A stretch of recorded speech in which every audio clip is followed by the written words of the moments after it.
My first guest, of course, is an international film and television star. He's beloved all around the world, but nowhere more than on his own home turf. Please welcome Canada's own Michael J.Fox.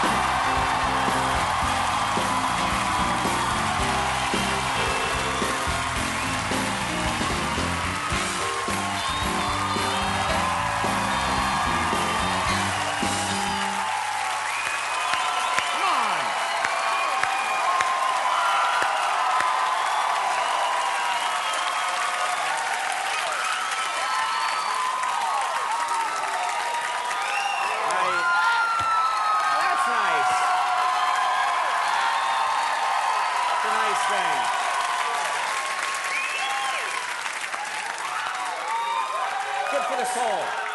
All related to me. Oh, these are all your relatives, all apparently. My relatives. Yeah. There are foxes everywhere, yeah. A lot of foxes in Toronto.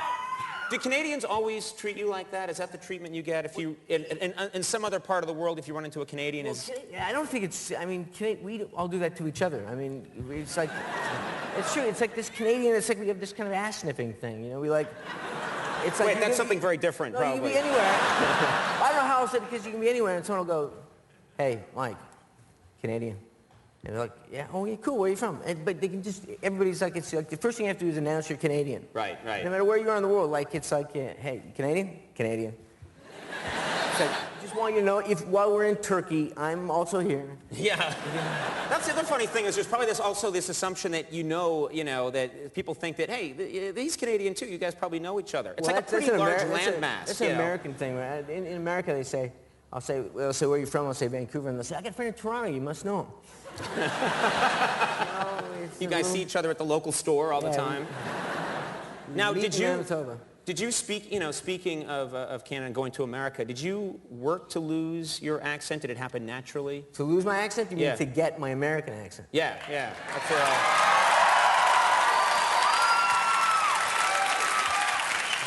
That's Don't make me bring the Space Needle back out here. There's a guy over here who's really mad at the Space Needle. I'm mad at the pudding. I stepped in the pudding. It's pudding. I didn't know it was pudding. It's delicious. You know, I had to learn how to say like things like sorry. I'd say sorry, Mom.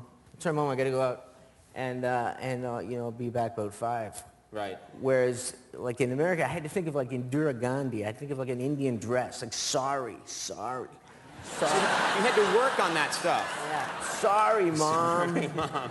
I'll be out for a while. Yeah.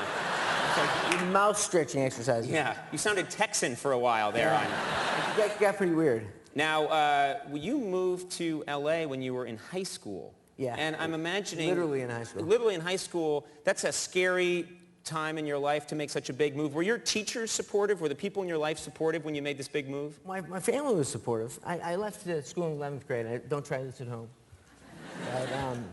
But I left in 11th grade, and yeah, my father was cool because I was acting, I was making a living doing acting. I was doing theater at night, and I was failing drama in the morning, so... So they kind of realized my situation, and so my father was cool about it. My teachers were not so cool. I had this law teacher, social studies teacher, who said, when I told him, he said, you're making a big mistake, Fox. You're not going to be cute forever. And I said, maybe just long enough. Maybe just for a few years of cuteness, cash in on it. But now, sadly, it's proven true, but with the checks are cashed. Yeah, yeah. Oh,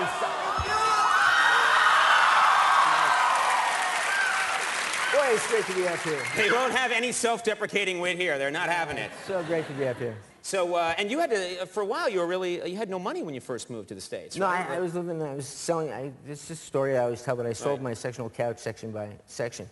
Did you just sell off pieces of it when you got desperate? Yeah, things would be bad, and I would go, there's a guy who lived in my building, Lance, who's an actor, and I'd go and I'd knock on his door and say, things are pretty tight, you need the middle section. If he was flush, he'd buy the middle section, and then I got family ties. Wow. Did he make it as an actor, Lance? Oh, I don't care. Yeah.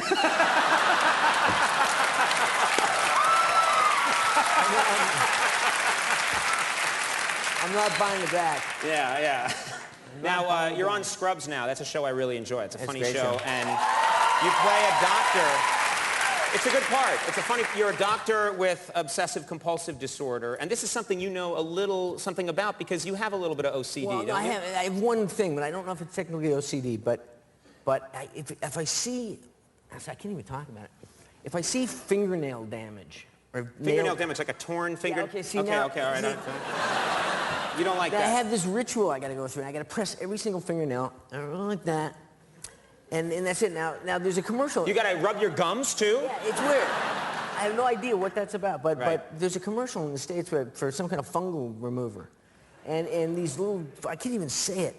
These funguses come and they lift up the toenail. Oh, my God, yeah. And they climb under there. And I mean, I'm telling you, I'm hopping around and my kids are laughing. It's like, get Daddy, the commercial's on with it. Daddy, come in. I come in and it's like, oh, you bastards!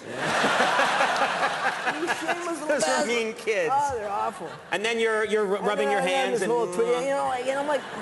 I'm like a twitch-a-thon anyway. So these kids are not nice. Let's make it worse. Yeah. Now, you had a very nice experience. I've known for a long time that you played guitar.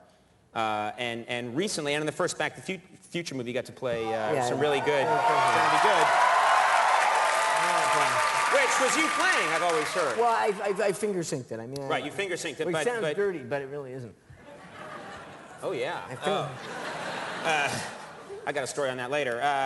But you got to recently jam with Bruce Springsteen. Yeah, it was cool. Now, is that... You have to be pretty good to be able to probably jam with Bruce Springsteen. No, you have to... If you suck as badly as I do, you have to jam with Bruce Springsteen. Oh, otherwise, you know, I got to play with good musicians, and I turn it down. It's like the opposite of Spinal Tap. My guitar turns down to like -1, so everybody else can be heard. But. Right. Was it intimidating, or it was just fun? Well, you just had a good time. You played with him once, didn't you? Yeah, that's why I said you have to be pretty good to play with Bruce. No. No, I'm not. I just played rhythm. He came on the show once, and it was a blast. I didn't do anything fancy. I just kind of hung in the back. I played. There was a song called "Light of Day" that I did a movie a long time ago called "Light of Day" that he wrote. Oh, come on, please. Now you're really being nice. Yeah. And he, you like Life with Mikey too? You can't go wrong with this crowd. You can't do wrong. But anyway, he wrote the theme song for that. He wrote "Light of Day," and and so I played it when we did the movie, and I butchered it, and I always kind of felt bad about it. And every time I see Bruce Springsteen somewhere, I think like he hates my guts because I butchered "Light of Day." So when I got a chance to play with him, we played that song. It was amazing. Oh, that's really cool. Great, yeah. That's one of those great things you get to do. Well, speaking of great things you get to do, when we found out that we were coming here to do this show, and I know you got a lot going on, you were one of the first people to call up and say, I'm there, I want to help out. And so this was, very good, man. Scrubs airs Tuesday nights on NBC. Yeah. And for information on the Michael J. Fox Foundation for Parkinson's Research, visit michaeljfox.org and check that out. Thank you so much. Excellent man right here. Michael J. Fox, champion moose color, Ken Capeling coming up. We'll take a break. We'll be right back.